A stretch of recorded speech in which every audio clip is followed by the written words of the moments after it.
Belen at ang acting assistant na ang servant leader na si Congressman Michael Bilarde. At sa mga brothers and sisters, magandang gabi po sa inyong lahat. Ako po si Sister Lenny Marasigan, may bahay ni Bong Marasigan, nakasalukuyan, picture ng lang.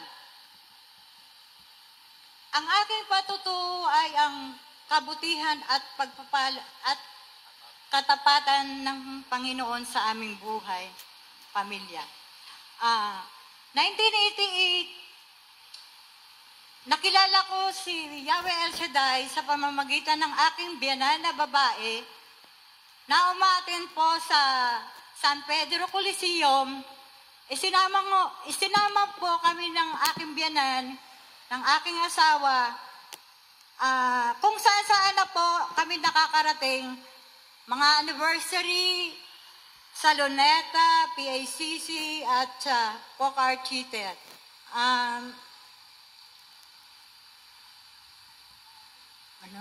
1992, ay nakikinig pa po kami ng radio sa DWXI. May panawagan po si Brother Mike na maraming aanihin, kunti ang manggagawa. So, nagtugon yung aking asawa na mag-volunteer preacher po siya. Hinanap niya bang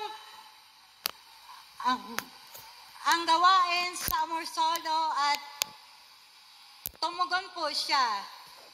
Sa madaling salita, nag-full-time volunteer preacher siya.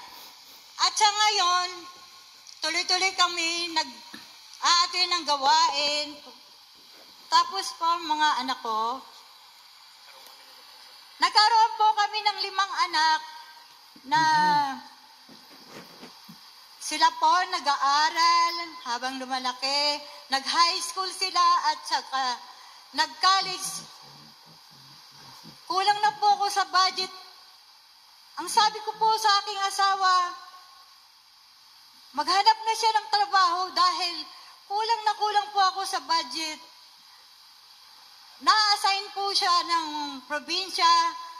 Kunting-kunti lang po ang aming budget. Sabi ko sa kanya, maghanap ka na lang ng trabaho para matustusan mo ang mga budget ng aking mga anak. Sabi ko sa kanya, ay, sinabihan po ako na, huwag kang mag-alala, huwag kang matakot. Lahat yan mapapaaral ng ating Panginoong Hesus. Magtiwala ka lang sa Diyos. At hanggang sa tinulungan ko na lang po siya. Nagluto ako ng mga turon at bananakyo. Pumasok ako sa aking bayaw na nagluluto ako ng pares sa madaling araw. Tapos nag-manicure rin ako at gupit. Hanggang sa napatapos namin yung aming mga anak dahil sila po ay medyo matatalino rin po sila. Sa ngayon, 4 na po silang nakatapos ng college at nakatapos na rin po sila sa pag-aaral at may mga hanap buhay, ay may mga trabaho na po sila at may bahay at sariling negosyo. Praise the Lord. Amen. Sa ngayon po, isa na lang pong aking anak na bunso na nag-aaral ng 4th year college mechanical engineering. By October po, makatapos sa awa ng Panginoon. At dahil sa pag-iika po. Salamat po sa mga biyaya at pagpapala ng ating Panginoon. At higit sa lahat, kaming lahat ay naglilingkod sa aming lugar sa gawain ng El Shaddai. Kasama po ang aming mga apo at anak. Ang aking anak ay choir po ng prayer meeting sa amin at thank you, Lord. Ang aming mga apo ay kukuhain na rin po sa gawain. Salamat po kay Yahweh El Shaddai ay taos puso kaming nagpapasalamat sa Panginoon. Praise God. Amen. Brother Mike, ikaw po ang aming inspirasyon sa paglilingkod. Salamat at salamat sa to God be the to glory. God be the glory. Amen. In Jesus' name. Amen. Panginoon ang Panginoon. Good evening, Yahweh El Shaddai.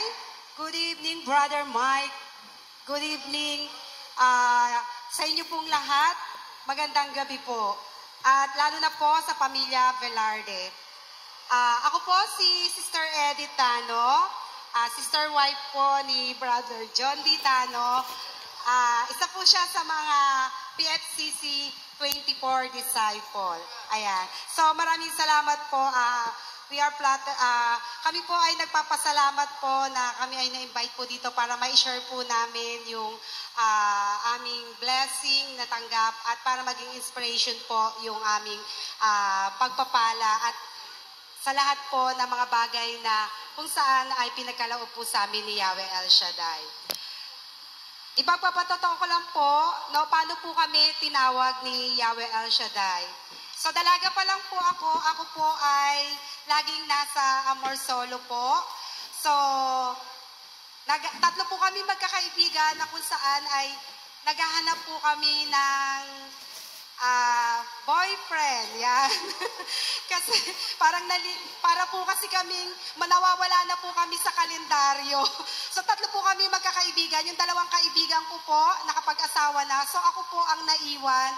So, lagi po ako pumupunta sa Amorsolo. Nagpe-pray po ako doon na, Lord, bigyan mo po ako na makakasama ko po sa buhay. At lagi po kaming nandun at naging member din po pala ako ng Amorsolo Boy and Amorsolo Girls. Ayan, so doon ko po nakilala si Brother John T. Ayan, napagkamalan ko po siya na isang preacher. Akala ko po preacher po siya, hindi pa po pala. Ayan, no? Kaya po, nung time na sinabi ni Brother Mike na hawakan mo ang pisngi nung katapat mo, yan po ang iyong magiging kapartner habang buhay. So that time, si Brother John D po ang naging kapartner ko sa harapan po sa Amorsolo po. So hindi po ko po yung mukha niya, ako po hindi po niya sa baba. And then after that po ay sabi ko nung pag-uwi ko, Lord, eto na po ba yung guy na para sa akin? Ayan, no? So, in a wrong way, no, ay nagkaroon na po kami ng understanding. Ayan, no? Siguro a month lang po kasi nagmamadali na rin po ako. Ayan, no? Sa pagmamadali ko po, ayan, nagkatuluyan po kami ni Brother John D. At nakilala ko po siya ng lubusan. At nagkaroon din po kami na kung saan ay pagpapala ng habang kami ay mag-boyfriend and mag-girlfriend po. At dito po kami din kinasal, yung unang tungtong po dito, unang lipat po ng gawain po ng El Shaddai. So, it's a blessing po kasi dito kami kinasal at nagkaroon po kami ng dalawang anak na kung saan ngayon ay malalaki na rin po sila at matatalino dahil pinagkaloob ito ni Yahweh El Shaddai. Sabi nga, walang lingkod ng Diyos na hindi binigyan ng karunungan. So sila po ngayon ay nasa mga universidad, nag-aaral. Yung isa ko pong anak ay bachelor po siya ng information technology and yung bunso ko po ay civil engineer po. Ayan, so yan po yung aming pinagpalang mga anak na kung saan ay pinagkaloob ni Yahweh El Shaddai. And also sa akin pong work, no, for almost 7 years ko pong pagtuturo na pinagkaloob din po ni Lord. So, marami na pong mga natanggap kami na blessing. Hindi na po natin kailangan pa isa-isahin. But sa tulong at habag, no, at sa patuloy na paglilingkod ni Brother John D, no, ay nandun ang kaagapay ng Holy Spirit po sa amin. So we are the church, no? Kaya hayaan po natin na ang Holy Spirit ang manahan po sa ating buhay. Isama po natin siya lagi. And for the problems and trials po, of course, nandyan po yan, hindi po yan nawawala. Dumanas din po kami ng problems, lalo na po nung nagkaroon ng COVID, si Brother John D, akala ko po ako'y mababalo ng maaga. Ayan.